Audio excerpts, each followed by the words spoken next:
Metallo.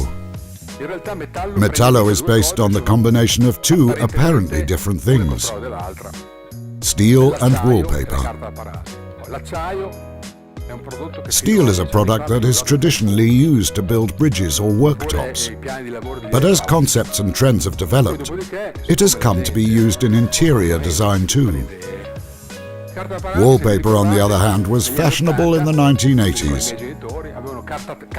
But now it is back, even if it is no longer used to decorate every wall in the house, but only to highlight certain areas. That is what we focused on. The product therefore has two very different spirits: metal and wallpaper. Metallo comes in three different colors: silver, gold, and a highly original bronze, all in 90 by 90 and 90 by 180 centimeter formats. Unique selling proposition. It is an extremely innovative, trend-setting product.